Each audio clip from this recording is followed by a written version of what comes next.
Comme vous le savez, l'enjeu pour chaque entrepreneur, chaque investisseur, c'est l'accès rapide à l'information.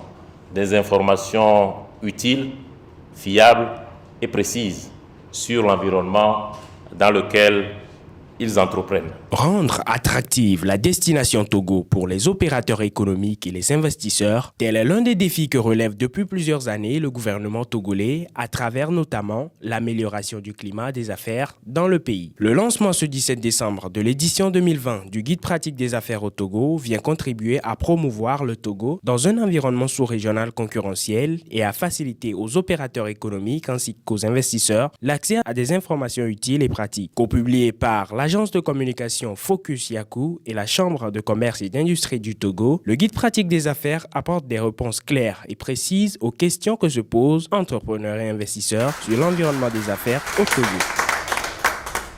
Le pays, depuis 2018, à travers le gouvernement, a élaboré un plan national de développement qui est aujourd'hui le référentiel destiné à transformer structurellement l'économie du Togo.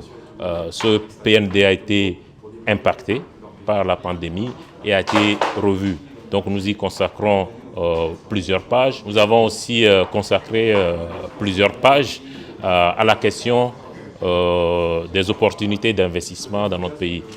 Et puis vous avez les rubriques classiques comme comment créer les entreprises dans notre pays, quelles sont les formalités, quelles sont les procédures, parce que comme vous le savez, depuis plusieurs années, tout ça a été simplifié et en quelques heures, on peut créer son entreprise dans notre pays. Le guide pratique des affaires qui a sa 3e édition permet à l'entrepreneur et à l'investisseur d'évaluer, de préparer, d'exécuter ou d'administrer leur programme d'investissement. Le guide pratique de Jean-Paul amène des éléments d'information extrêmement utiles pour tout nouvel investisseur, aussi bien dans le cadre juridique, légal, pratique, technique. Donc ça apporte des éléments d'information qui peuvent être extrêmement utiles pour avoir une première perception de l'environnement socio-professionnel, légal ici au Togo.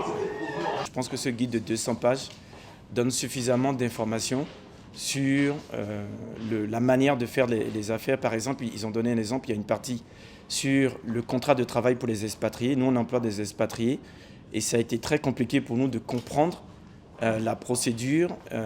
Voilà, c'est juste un petit exemple que je vous donne.